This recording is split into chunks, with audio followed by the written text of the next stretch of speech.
interesting to me is that I didn't count the exact number of words, but this is just what was written down recently. We know that these things were originally oral tradition. They were not something that you can find written. For the most part, they're things that are passed down by word of mouth in your family or in your community. And there are a lot more than just these. And tonight, we don't have time to go over all of them and explain them in depth. But at the same time, there are some that I have had impressed upon me again and again from different Cherokee speakers, different community leaders that are in various parts of the Cherokee Nation. They may have slightly different ways of pronouncing them, but there are these ideas that seem to come up again and again when we talk about the value of being Cherokee. Or I'm going to spring another word on you. They call it Gdua. Oniga Doogie again. Most people are familiar with the Muskogee Creek people. A lot of times they're called the Creek Nation. Creek Indians is what I always heard them called when I was growing up, but once I started hanging out with more of them, they said, no, we're really Muskogee, SD Muskogee. People just called them Creek Indians. Another famous tribe are the Iroquois. They're up in the northeast, in the woodlands, right on the Canadian border.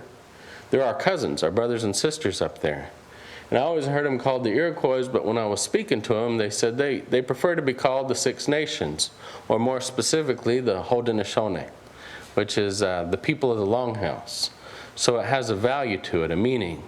When I went out west and visited around, I talked to the Navajo out there, and they said, we're not really the Navajo, we're the Dene. Now, in Cherokee, when people talk about ourselves and our language, when we're just saying they are Cherokees, a lot of times they'll just say Ani Chalagi or Ani Chaleg. Ani Chalagi is the plural. Chalak, Chaleg, Chalagi has different ways of pronouncing it. Usually when people say Chalagi as it's written, they're talking about the Cherokee language or the Cherokee culture. To talk about a Cherokee person, you have to put a on the front. Chalak, Chaleg, Chalagi. That means he or she is Cherokee. And those words, or those sounds, all come together to make one word. And you're not saying specifically whether it's a boy or a girl, you're just talking about somebody being Cherokee. The front of that word will change, and it will point out exactly which Cherokee you're talking about. You can talk about yourself, Chichaluk, somebody else that you're talking to, Hichaluk. You can even talk about a group of people behind their back, Ani Chaluk. Ani Chaluk, Ani Chalagi. They are Cherokee. So you'll hear that a lot. Sometimes you'll hear the word Ani Yahweh. Now when you put them together, Ani Chaluk, Ani Yahweh, that's Cherokee Indians. Now you could just say Ani Yahweh as Indians, and that does mean Indians in modern Cherokee. And I've seen it written in books where that's interpreted as the principal people. When you put them together though, Ani Chaluk, Ani Yahweh, we say that means Cherokee Indians. They are Cherokees, they are Indians. And a lot of our fluent speakers will use that to describe ourselves.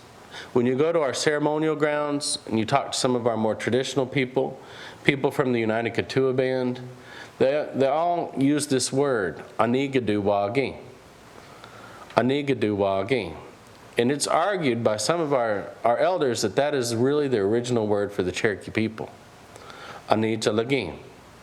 That's talking about it, third person. They are Cherokee or they are Katoa.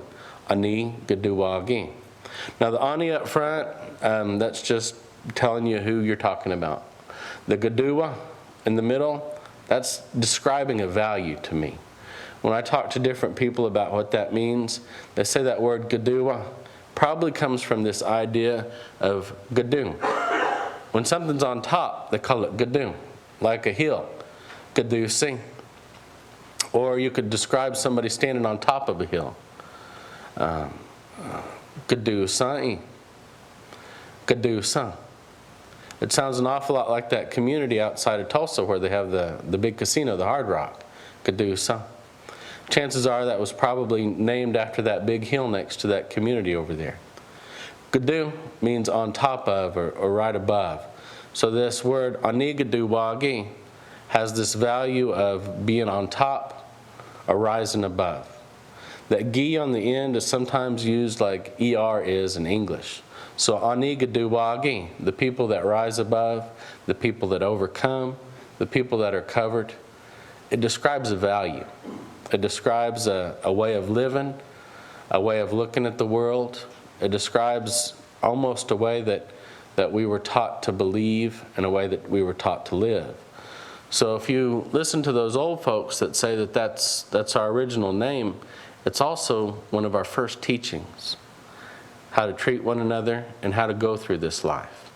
How we're not supposed to let things get us down. These teachings that are illustrated today, that we have an example, are further illustrations of that same value. This idea of community. In Cherokee, there are different ways to say community. What we have up there is skadoog or skadoogie. And that does mean community. You also hear Deja, Deja. There are different ways to say it. And they have that word Gdua in there, just like that word Oniga Doogie. That second word, de Kanoa dust, I've heard that translated as the Cherokee word for law. It could mean that. The interesting thing about law in English is, based upon our modern tort system, is laws always have consequences, and the consequences are related to punishments. These Cherokee laws, or teachings, is what you could also call them, really the only consequence for not following these teachings is not having them. So they don't really have the same sort of crime and punishment perspective that most legal systems would have. So you could easily call these teachings. De Kanoa dust, it has a meaning similar to goals or foundation. So it could be interpreted as laws. It could be interpreted as something that's what we're supposed to follow, something that we're supposed to keep our eyes on the prize. When Benny talked about these things to me, probably the first time about 6 or 7 years ago, I had heard some of these words growing up, or different versions of them, but I didn't grow up as a Cherokee speaker. I was lucky I got to hear the language while I was growing up, but I didn't really start trying to learn it until I became a little bit older. Over the last decade or so, I've really worked hard to try to study our language and learn it, and I'm going to try to fish through some of these words and pronounce them for you, but I may make some mistakes, at least one or two, so please excuse that. Also, what's interesting is that we don't have a standardized spelling system. So you'll find different ways to spell these same words. And more so, in different communities, you're going to have different ways of pronouncing them. So if you're used to a different way of saying these words, or you've heard these words a different way, I would go with the way that the people in your community and your family say them. There are a lot of different variations. There are a lot of things where you can just change a sound, just a very small degree, and it could change the whole meaning.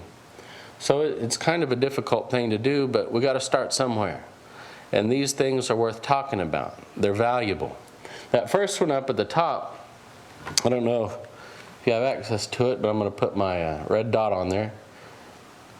Doogie. Now if you say it wrong, Doogie, it means I just came out of the water. So you have to say Doogie. And it has that word Gdua in it, which is on top of. Now most Cherokee speakers or people that are just learning Cherokee have heard the word Gdua. Gdua is one of my favorite things in the world. It's bread. Gdua is bread. But if you say that for a long time up front, Gdua, you draw it out, it gives you that picture in your head of maybe a loaf of bread or a slice of bread. But when you say it real quickly, Gdua, it gives you a different picture. That's that word on top of or above. So this idea, Doogie, it has this value in it, that teaching. That same teaching is our word for Gdua, Oniga Doogie. And when we have such a short word like that in Cherokee, the English interpretation says people coming together as one and working to help one another. And it's a value, it's a teaching. It's describing a behavior or a feeling, really. these are not folks that are drawing a paycheck to come and help you. These are folks that are coming out of the kindness of their heart. This is the living essence of community. In some communities, they actually had a group of people that was called the Doogie or Doogie, and they would go around and they would help people. If someone was sick or ill, they would go and the women would come and they would help clean up around the house. They would bring food. They would cook, and they would take care of a lot of the things that happen indoors. And the men were expected to go and do things like repair fences and do yard work and help out around the outside of the house. And if that person was ill, they would receive a blessing that way. Somebody would be there to help take care of them and to give them company. And sometimes that was enough to pull them through and lift them up. Even when there was a death in the family, sometimes a Doogie was called. And everybody would gather around, and that family was taken care of. They didn't have to cook for themselves. They didn't have to clean for themselves. That community would gather around them, and they would bring food, and they would take care of them. And they would, a lot of times, place the deceased body in the house, and everybody would gather there until it was time for interment. They would take care of them. The Doogie used to even dig the graves. They used to take care of the whole process. So today we have social services. You go down to City Hall or you go to the DHS office, and those things are taken care of via paperwork.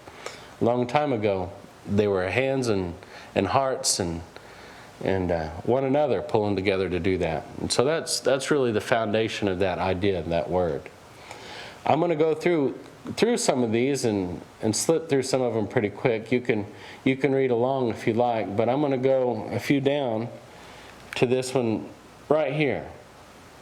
When I was growing up, on one side of my family, my mom's side, they're a little bit Scotch-Irish, but they're mostly Cherokee. And on my dad's side, they're mostly Scotch-Irish and a little bit Indian, so they had a very different way of behaving towards each other. And on my dad's side, my grandma used to hug me and squeeze me, and she'd tell me that she missed me, and it was nice. But on my mom's side, my grandma showed that she loved me by making sure I was taken care of. There was always a pot of beans on. She'd chase us outside to go play. I knew that she loved me because of the way that she took care of me. She didn't always say it. And sometimes as I got a little bit older, I was used to the other side of my family, so I would go and I would hug my grandma and tell her I loved her, and she'd just look at me and say, she'd say, yeah. She sometimes didn't even hug me back, and it wasn't because she didn't love me, it was just she showed a different way. She just showed a different way. When I got a little bit older, after my grandparents had passed away, my grandpa had a sister, and she was a Cherokee speaker, and she was a lot like my grandma. And when I would hug her and tell her I loved her, she would do the same thing my grandma did. She'd just stand there and go, And I was taking Cherokee classes, and I thought, well, I'm going to learn how to say I love you, and maybe it's because I'm using English. Maybe that's how come I didn't get the reaction that I wanted. So I learned this word, ga-ga-you. Long way you can say ga-ga-you-he or ga-ga-you-e. The ga at the front is the me to you. The ga-you is the heart of the word, or the root of the word. And the he at the end is just describing that's how you feel right now. Ga-ga-you-he. And I was told that means I love you. And it does. It kind of does. But when I said it to my grandpa's sister, she also had me call her grandma. She would just do like my grandma had done, and she would say, She gave me the same reaction. So I started asking around. I said, what am I really saying when I say ga-ga-you? Does that really mean I love you? And most people said, yeah, it does. And somebody finally said, Ryan, it means I'm being stingy with you. I was like, oh, really? In a good way, though, right? And I said, oh, yeah, in a good way. You don't want to wear that person out. You're showing an affection for that person when you say that. But I had noticed that a lot of our fluent speakers, they don't use that word. It's not because they don't feel it. It's because they show it in their everyday life. When I was talking to Mr. Benny Smith, I was telling him that story, maybe not in so much detail. But he said, this word, Deja, SKSD. He said it really means be stingy with each other. like a mother with a child. None of us are promised the next day. We all hope to wake up the next morning, but when it comes right down to it, we don't have forever. We're not infinite. We're not going to be around in this physical body from now on. At some point, we're going to move on. And if you take care of yourself and you take care of your loved ones, they last a lot longer. This idea is that if you really care about somebody, you're going to be conservative with them. You're going to not want to wear them out or use them up.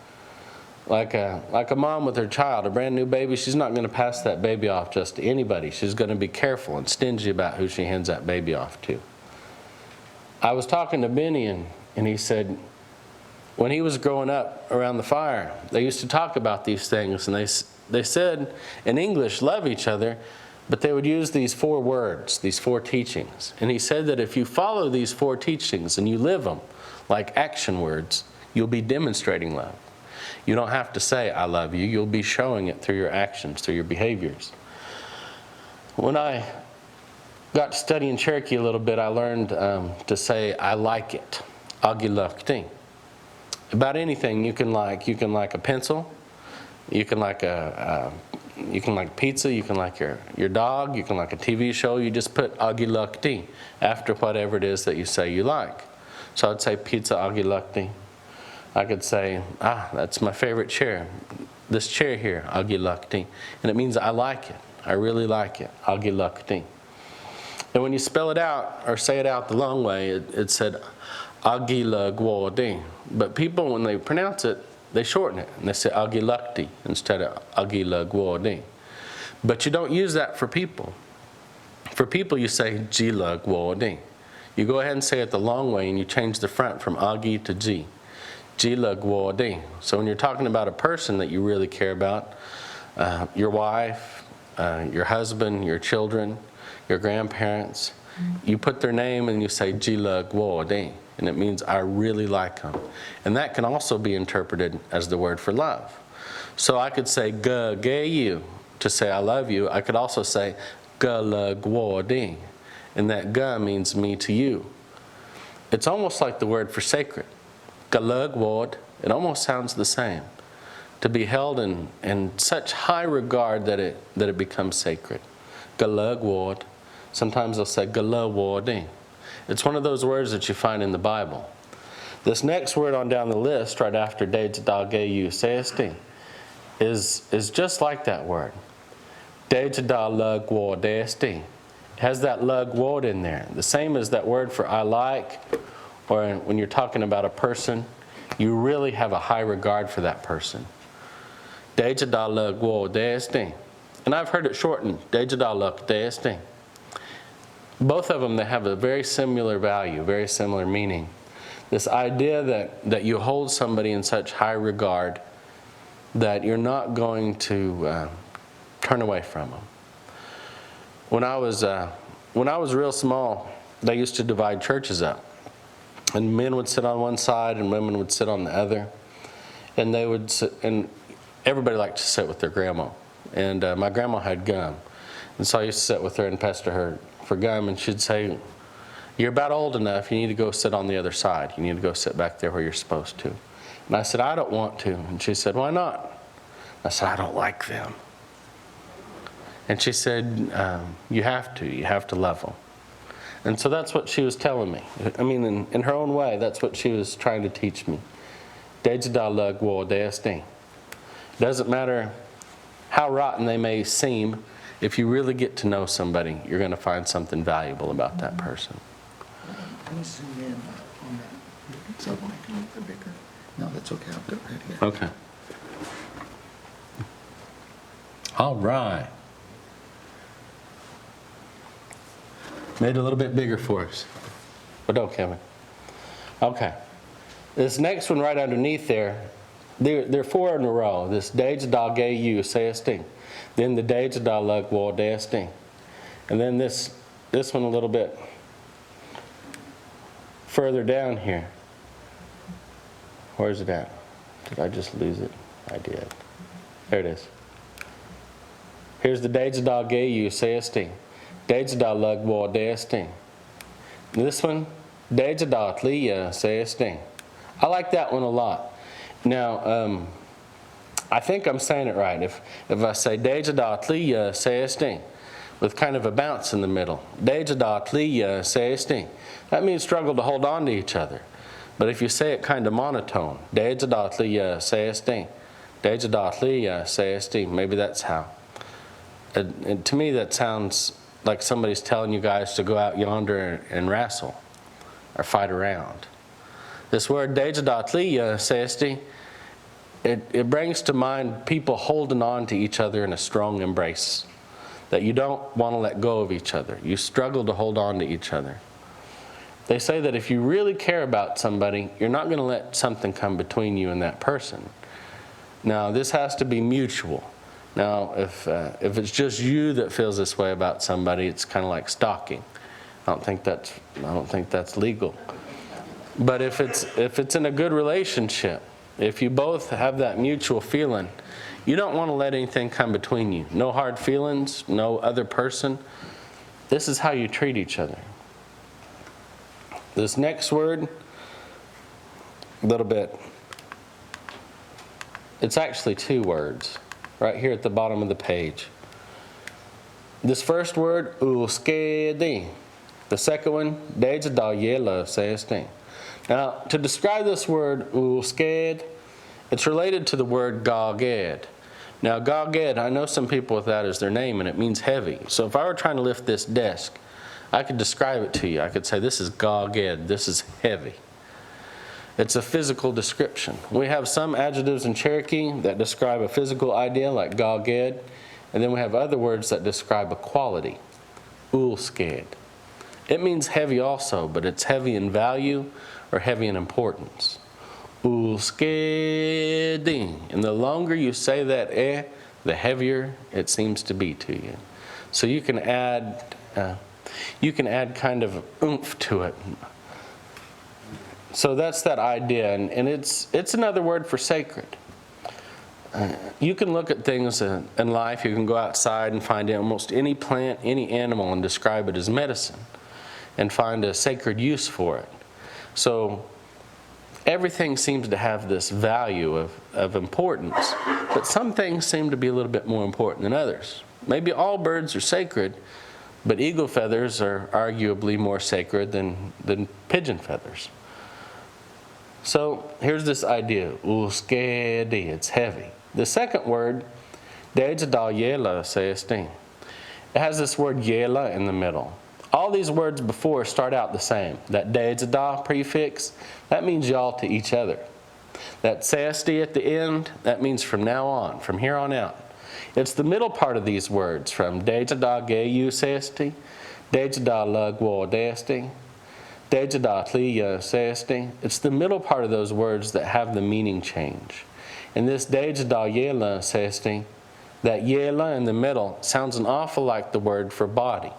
Aguila, that's my body. Jayela, that's your body. Even the word Cherokee Nation, if you look on the seal or you look on the flag, it says Chalagihi Ayehli. Chalagihi is that Cherokee place. Chalagi is that word for Cherokee or Chaluk. The he at the end is showing you it's a proper noun, like a place marking. Chalagihi, the place of the Cherokees. That second word, Ayehli, sometimes spelled Ayehli, sometimes Ayehli. It's all just about the same word. It can mean right smack dab in the center of something. It can mean something that's right in half, cut in half, or right in the middle. It could also mean nation. Aguila means my body. In this case, this yela is something akin to my body because my body is just my image. I'm a lot more than my body. I'm walking, talking, singing, whatever you need me to do is what I'll do. My body, if it's asleep, it's just sitting there in the corner. I'm a lot more than that. So this is describing an image. When you say, SKSD, Deja da yela SKSD, you're asking people to liken themselves to that which is unique, sacred, of heavy value or importance in each other. It's kind of like that like each other one. Deja da lagwa destin. You got to find something to like about each other. With this one, You're recognizing something inherently valuable in the people around you. And when you do that, you liken yourself to it. They have something that they're good at that they could teach you. They have a value that you could learn from. And when we see that person and get to know that person and really understand who they are, they have something to teach us. And that's what this teaching is talking about. These 4 words, I've said them a lot. Deja da ge yu SKSD. Deja da lugwo desting. Deja da tlia SKSD. Uskedi deja da yela SKSD. Benny imprinted the value of these words on me, and he said these 4 words, they describe in English, or what in English we might call love, because they're action words. Kind of like commands, more like suggestions. And they say that if you follow them, you'll demonstrate the value of love to those that care about you and those that you care about. There are a lot of words up here. This next one in line, that's very valuable. Deja da stay. That y'all be helpers to each other. SKSD. Live that way from here on out. You all live helping one another. These are things that we might describe as common sense for the most part, but our ancestors had words for these things. And they used to preach about them, and they used to teach about them. And when they translated the gospel into Cherokee, back around the time of the Civil War, these words were put into our New Testament. When they translated that Bible into Cherokee, they translated it from the original Greek. And so some of those ideas were captured very well in our Cherokee language. And I would argue that that was one of the reasons why our Cherokee people so quickly and easily converted to Christianity, is because these words already existed in our language, and these values already existed. So when they read the New Testament in the language of their birth, it made sense to them. It wasn't something they had to argue about.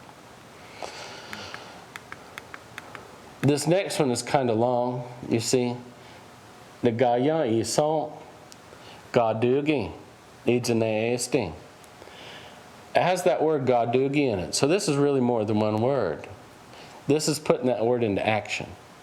And everything that you do, always, all the time, do it with Doogie. That's a very strong value. These are teachings that we could use for our kids, and we would probably have to act them out really to get to the heart of it. Because as you can tell, even though we have English translations for these words, sometimes it takes almost a story in English to describe what these values are in Cherokee. Some things really do defy translation.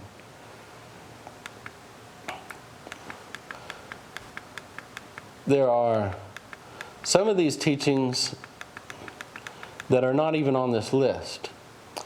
But this one, this live helping each other, live helping one another, that one that came right after, treat each other's existence as being sacred. Right here. Live helping each other. These two seem to go together. There's one that's not on the list that one of our online teachers speaks about all the time. His name's Ed Fields. And he has different words that he uses, but he also talks about these. One of the things he likes to say is Unehlanahi Deja SKSD. Now, the Deja SKSD follows the same pattern. The Deja, that's y'all to each other, and the SD is from now on. But this word up front, Unehlanahi, it's a noun, but it's our word for God in Cherokee. Whether you go around the fires, whether you go to Baptist church, whether you go to Methodist church, it's all the same word in Cherokee, Unehlana. It's in our hymns. It's in all of our old stories.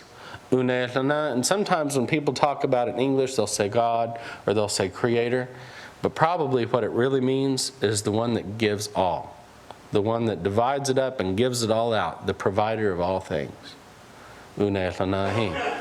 It's not written up here, but when you say Unehlanahi, Deja SKSD, it means keep your feet planted in God. Another way that I was taught to say it is Unehlanahi, Deja SKSD. That's almost like following God's footsteps. So not everybody believes in God. Not everybody has that religious perspective. But our people have always been a spiritual people. And even if they didn't understand God as the way that a lot of people do on a contemporary level, they would still say that we have to look for those blessings in each other. Sometimes they say, Iga ne'lanahi. That can mean all of our provider. And there's an idea in that that means that we have to be that for each other. We have to reach forward and take on that role because it's our job to help out one another and also to look for that in each other. So when you say, Deja SKSD, it means that we just don't sit there and wait for things to happen. We have to be the ones that are proactive to go out and take care of one another. We have to be the ones that go out and help each other. We don't wait for it to happen to us. We have to be that for each other and look for that in each other. When I look for the face of God in the people that I know, I'm looking for the very best parts of them. I'm looking for their best foot forward, for that ideal person. When I see their actions as like what some people would say, well, that person's like an angel. That person does God's work here on earth. When I look at that person and I see their behavior and I can describe that, I'm going to respond in kind to them and I'm going to show them my best face. When I see their best face and I show them my best face, it just goes back and forth like a feedback loop. So it's just another way of glorifying God from some perspectives. So this idea of treating each other as sacred, this idea of helping each other, all these things, they really do tie together. Deja Doogie SKSD. When I believe in something, I say, Agwohiu. When something's true, they'll say, Doogie. You hear that a lot. They'll say, Doogie Osta. They'll say, boy, that's really good. You can interpret that Doogie as certainly or verily, but it has this value of conviction. Deja Doogie SKSD. It means believe in each other. Don't let each other down. Look forward to helping each other. Today's world, we have a lot of doubts. This old teaching tells us that when it comes to being Cherokee, we need to be able to count on each other. Deja Tlige na di SKSD. That's hard to say. We don't really have the same word responsibility in Cherokee as we do in English, but this is the closest interpretation we could come up with. It has this idea of being proactive, stepping forward, making decisions that help each other. In that regard, it is very similar to responsibility. This also could be interpreted as being responsible. Deja SKSD. That has to do with, and you could probably add that other word, Deja SKSD. When we are watching out for each other and being responsible, sometimes you have to be patient. And this is the same as the idea of the word for patience. Be patient with each other. If you wait just a minute, and allow yourself to be in that person's shoes and have a little bit of compassion, a little bit of mindfulness, it can go a long way as to getting done what you want to get done. I don't know if you've been around little kids, but I learned that if you push them, they push back. If you get impatient, they're just as often going to act out as they are going to do what you want them to do. But if you show a little bit of patience and a little bit of compassion, get down on their level, they'll do what you want them to do, and they will do it because they want to make you happy. That's how people are.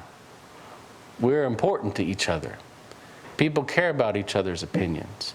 Inherently, we want to make the people we loved feel happy. And if we take the time and have a little bit of compassion, some patience, people want to help each other. Here's a couple more, but we'll go on down a little bit. I don't want to leave a little bit of room for some questions at the end too. This next one is really important that I'm going to talk about. Right down here. Deja dali go he ej hasting.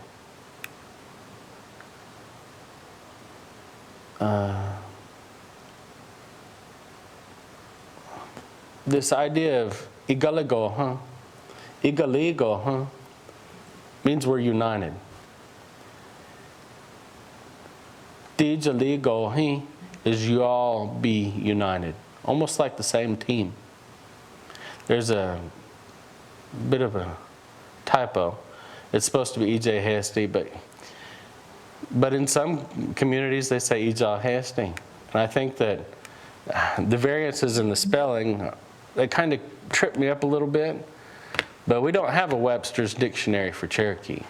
Different communities speak differently, and they definitely spell differently. You can find people that grew up in the same house that will say the same word differently.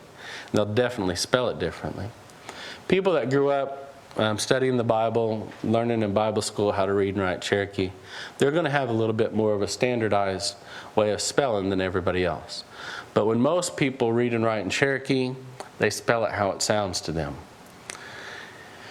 Ijaligohi is a description. It means y'all are united. You're all on the same team. When I was really first starting to study Cherokee, I learned this word for friend, and this is a mistake a lot of people make. Even some of our fluent speakers that are younger will say, "Sio oganale." Sio is, of course, hello, oganale. If you look it up in the online dictionary, it means friend. But oganale is excluding the person you're speaking to. That O on the front of the word, oganale, means that you're not talking to that person, you're talking about somebody else. So if I were to walk in the room and I were to say, "Osio oganale," the speakers would wait for somebody else to come in because I was talking about somebody. I would say, "Hello, this is my friend," is what I'm saying. Now, if you take the O off that word and just say ginale, it means me and you are friends. And I started using that, and I would say, "Sio ginale," and I would talk to my friends that way. And I noticed my fluent speaker friends, they would just chuckle at me. And I said, "How come you guys never say that?" I say, "Well, you know, when we became friends, did I have you sign a contract?" I said, "No." "Why?" And they said, "It's too formal. That word, ginale, it's too formal. It means we're united. It means we've just come together for the same ideals, same purpose, same goals." People use it as a friend sometimes, but really you don't have to like them. You just have to be on the same team. So it's not quite the same idea. This here, it has that value. Work together. Be united. Live united. Work as a team. I mean, it's explicitly spelled out well in English. This next one is hard. Let me see if I can get it right. Deja da hua ta hi do hasting. Yeah, I said it. It's spelled a little different there, but it means visit each other. Visit each other. It also means find each other. Ji hua ta, I found it. Y'all find each other is what this is saying.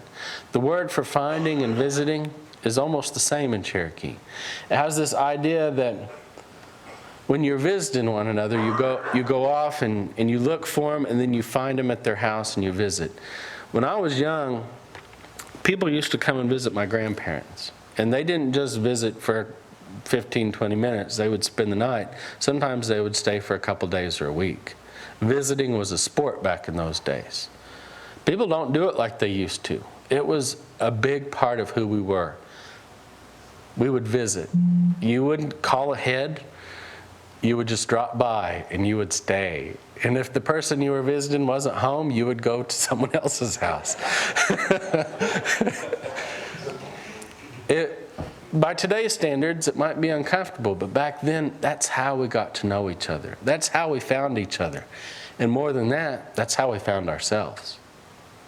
We measured ourselves when we visited other people.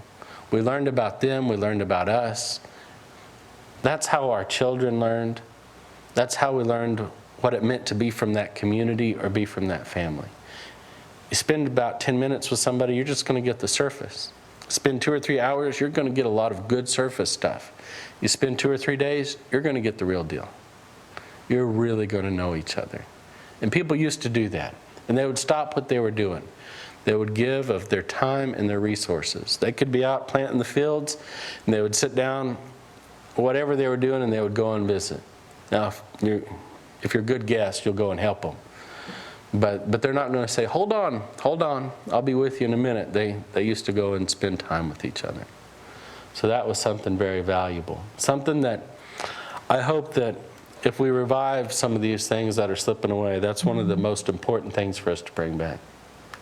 Although it's kind of hard in the modern world. See you later, I got to go to work.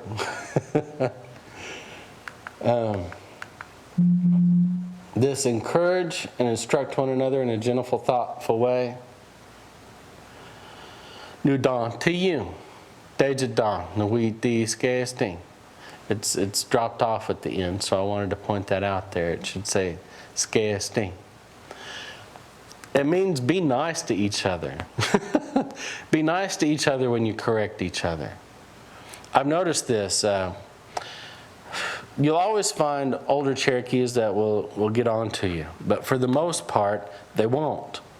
You could walk up to them and say, the sky is purple and there are cats growing out of the carpet.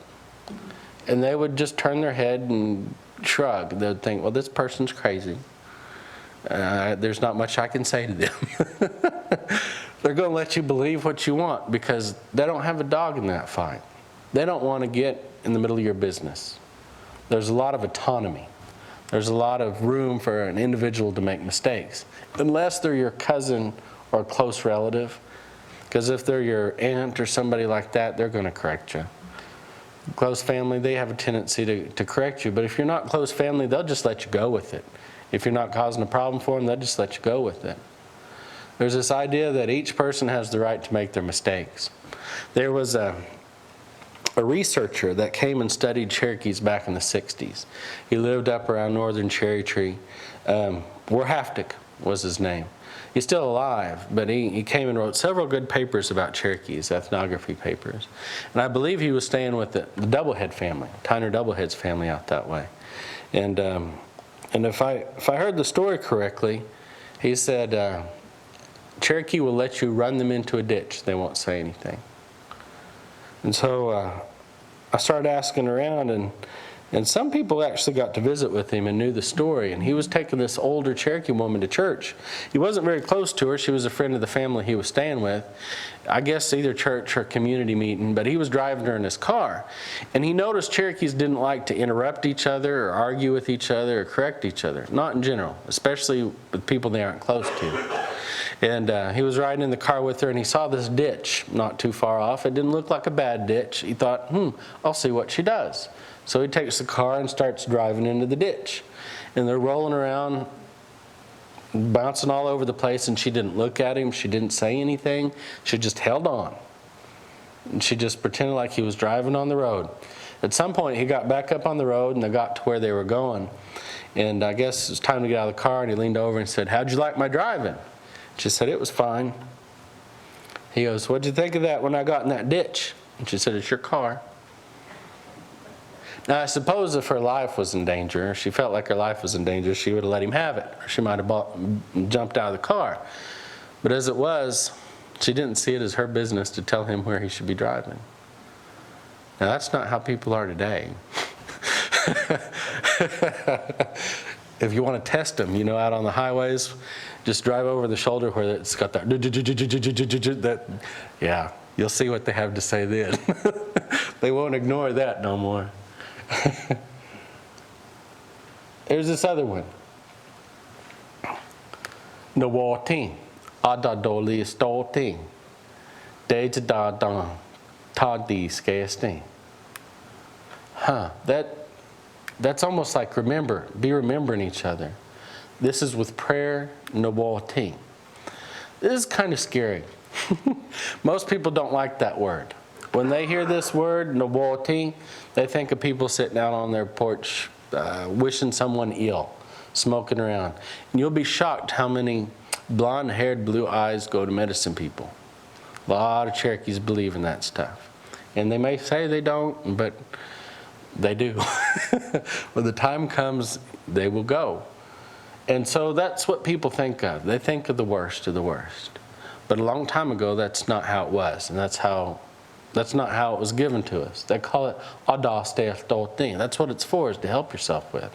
Not to get ahead, not to get over on your neighbor, not for vengeance, not for retaliation. They say vengeance only belongs to one up above. It doesn't belong to us. They say what it's for is to help each other. If you see somebody downtrodden, just take a moment, say a prayer for them. Our ancestors, they used to pray in a whole lot of different ways. Some people, they still do. It's not to pray against anybody. And I hear it sometimes at churches, they'll say, make such and such happen to them so they'll turn around and act right. And I don't know, but what I was taught is that they've got to make that decision themselves. You just want to pray good for them and hope that they make that right decision. So that's what this teaching's talking about. Nawati. That's our word for medicine, and some people use it for like little pills you get at the pharmacy.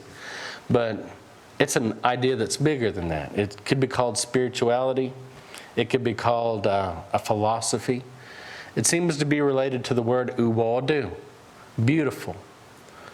Nawati, uwadu. It's to make your life beautiful. It's to heal, it's to help. It's also related to the word for healing, like that verb to heal someone. It even sounds a little bit like the word mud, too. And even mud is medicine. Mud from under the porch or from a mud dauber's nest. There's all sorts of beauty found in nature that's used to help each other. And that's what it's for, is to help each other. We're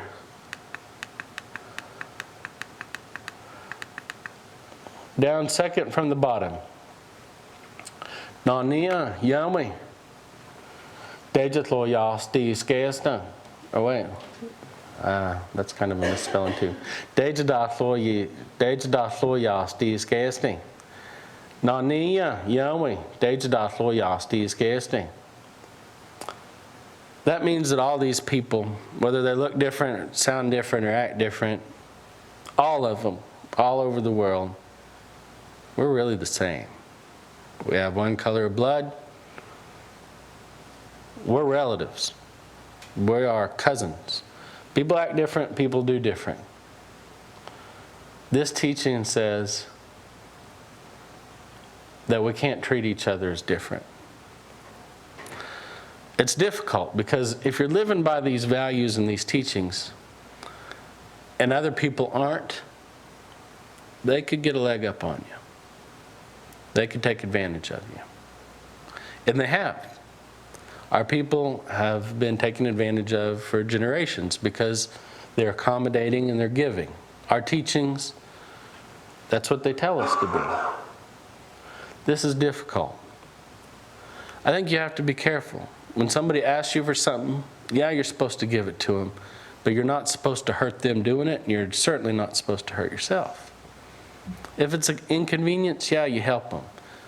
But you got to do it in such a way that nobody comes off worse for it. So it takes some thought, takes some critical thinking. So if somebody comes to you and they take advantage of you again and again and again, you're not really helping them, and you're certainly not helping yourself. So we have to be careful. We want to be open, we want to be loving, we want to include everyone, but we also have to take care of each other. Just like a mom with her baby, you have to take care of yourself. You don't want people to use you up either. And the thing is, if we're all living like this in our communities, you don't have to worry about taking care of yourself because you got 100, 150 people taking care of you. That's the ideal. They'll say, don't do that. We don't want to see you hurt. That's what they'll tell us. This last one, Deja, SKSD. This word Deja is a powerful word. In English, they'll call it the white path. Sometimes they call it the way and the truth. Deja, it could mean righteousness. It means lots of good things. This is how we deal with things, the right way.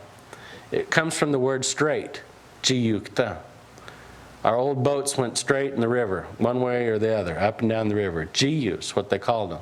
Jiyukta means straight. Diyukta is the way or the truth, the right way. And the thing is, it's plural on the front. So there's more than one right way. What's right for me in one situation may not be right for me in a different situation. What's right for Kevin or Donnie may not be right for me. Each one of us has to determine that for ourselves. That's why we have to do it without confining and pushing. We do have to measure ourselves based upon the ones that we're around, their needs and their expectations. But ultimately, what's true and what's right is between that person and Unetlanahi, the Creator. So this idea of Diyukta, it's partly that relationship with your community and your family, and it's partly that relationship between yourself and the Master of all life. So that's some of our teachings, and all the mistakes are made by me. Borrowed a lot of these ideas from Benny Smith. I also talked a lot about them with a gentleman named Boss Cummins, Jagesa. And he would say things a little differently. Like instead of Deja, SKSD, that struggled to hold on to each other, he said the way he was taught was Deja, SKSD, which is like go get them. Go get them and hold on to them. I like that too. There are some teachings in here that we didn't have, like Deja Nangalawo SKSD, which is long. It means prune yourselves up periodically, renew yourself. Look for the old things in your life that you don't need anymore. Get rid of them so that way you'll have new growth. Constantly renew yourself. And that's as a community, as an individual. Some people like to take these teachings and they'll point out, so-and-so's not doing this one, so-and-so's not doing that one. But the thing is, this isn't about us getting on to each other. This is for you to measure yourself by. If you want to be in a community, you can't wait on people to correct you. You have to be self-correcting. If you want to have a relationship in a community that's fulfilling, it's just like family. Because I always heard, you can't choose your family. You just have to live with them. You don't choose necessarily your community either. But technically, you live with them. So if you use these teachings, if you value these traditional teachings, use them on yourself. Don't hold other people accountable to these teachings. These are for yourself, to sharpen yourself with, to make yourself a better person. Because if we just use them as weapons against each other, that's not building community at all. All right, are there any questions? I know it's a lot of information I can scroll around to. Could you pronounce that all humankind one more time, please? Yes. Nania, Yahweh. Yahweh, yeah. It's that looks like a B with an O. Deja da floya sti SKSD. That's how I would say it. Deja da floya sti SKSD. That means be the same as each other. All people be the same. Include. Yeah. It's a very inclusive idea. Yes, sir. Where did you get the majority of your teaching? Probably the one I've learned most from is a gentleman named Durbin Phelan. And he wrote the book on it. He wrote a book back in the 70s, Cherokee Dictionary. And he started teaching speakers how to read and write way back then. And he still does that, but now he's concerned on teaching people that can't speak it how to speak it, because in his lifetime he saw the change and how we have older folks that speak Cherokee, but younger folks just don't. We're losing it. And he's taught me a lot. One of my first teachers was a guy named Bobby Blossom Jagesa from up around Locust Grove. I've learned a lot from Benny Smith, Boss Cummins, people in my wife's family. She's related to all those squirrels up there in Kenwood. And Literally. and some of my foreman family, I was fortunate. I started learning when some of them still spoke Cherokee, but all my immediate family that spoke Cherokee, they've passed on. So I have to borrow other people's grandparents. I just have to pester people. Sometimes they see me coming, they say, "Here he comes," and they go the other way. But sometimes they're happy to see me and help me. I just don't want to wear them out. The bear, Yes, sir. okay, and it has a bear track on it. What does that represent? Is it- Let me see. Does it have- Yeah, go ahead. Oh, I can't use that. You can't. On the side of the page, what he's talking about is there are these clan symbols. Second one, yeah, right. Yeah. The second one, Yeah. what it says there is Onisahon, Juniyo. Onisahon is the clan Juniyo. The yo is that person word. Juni is they. Juniyo, something belongs to them or they belong to something. So that's our word for clan.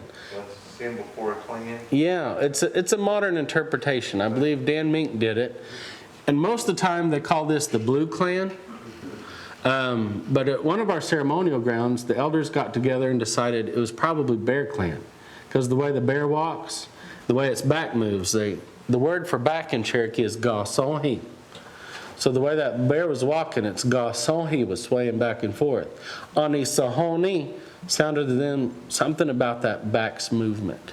Now, Sakonage is blue in Cherokee, so Anisahoni also kind of sounds like that. So you'll hear it called blue paint. I've heard blue holly. Hastings Shade used to call it saber-toothed tiger. Hastings Shade, Jagesa. He said there was an ancient animal called a Sahoni. That's extinct now. That was the saber-toothed tiger.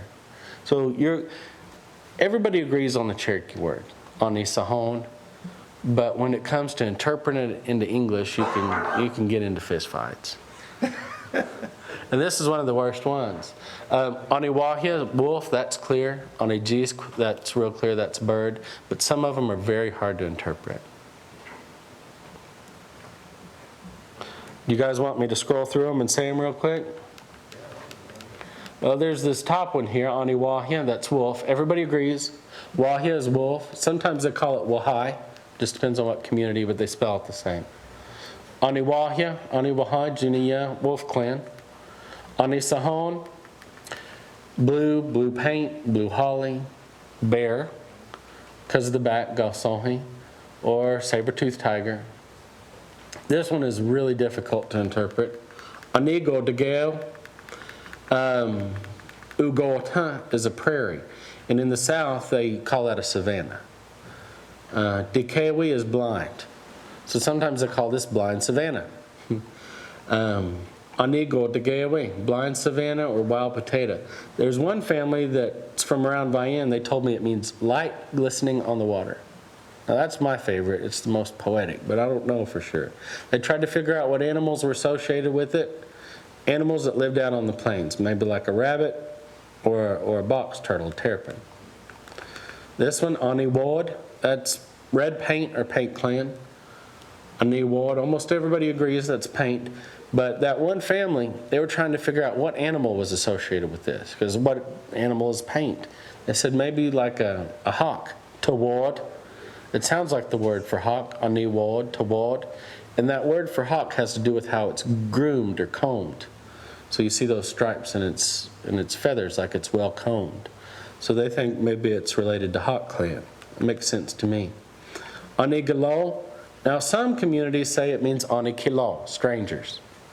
That's what Hastings Shade Jagesa used to say. It was stranger clan. So if you didn't have a clan, some people said this was the clan you were put in. Other people, some people from this clan don't like to be called stranger clan. They say, no, it's not, we're not strangers. Onigilo, they like to say it with a gi sound instead of a key. Onigilo, and to them it means long hair or twister clan. That one family that was trying to figure out animals for each one, they said it sounded like unikila, like they're perched up in a tree, like a mountain lion perches in a tree and watches for prey. So sometimes they'll call it lion clan. The Oni-Off or Oni-Kahwe, now that's deer clan, that's pretty clear. There is one family in North Carolina I spoke with, and they believe it's Oni-Kuwa, which is mulberry clan. So you can find a difference of opinion if you really look for it. But most people agree it's deer clan. Oniga, that's also pretty easy, bird. Oniga was bird clan. Now, you talk to different people in this clan and they'll say different birds. They'll say, well, my family says we're eagles. Other people say, my family says that we're hawks. So you'll find differences of opinion on what bird they belong to. So there might have been different sub-clans within the bird clan that were specific to birds. Clans there were? 7. 7. Traditionally, they say we're Gashkwoge Juni Yahweh. 7 clan. 7 clan people. There are some old stories that talk, some people believe that we might have had 14 or 12 clans at one time, but almost anybody you talk to says there are just 7 now. Just 7 clans. And some people say there were always only 7. So you're going to find differences of opinion. But one of the key factors that people identify as being Cherokee is this idea of the 7 clans. It's something people talked about in the stories. At the ceremonial grounds, it's very tied to our identity. There are other people in the southeast that had many clans. All of our neighbors, Choctaws, Creeks, Chickasaws, Seminoles, they all had clans like us, but we were the 7 clan society. And they might have had some of the same clans in common, but we considered ourselves specific to those 7 clans. Are there any other questions? Well, Donnie, Elois Dehena, Chisquina, Ijayale Lichea, what no?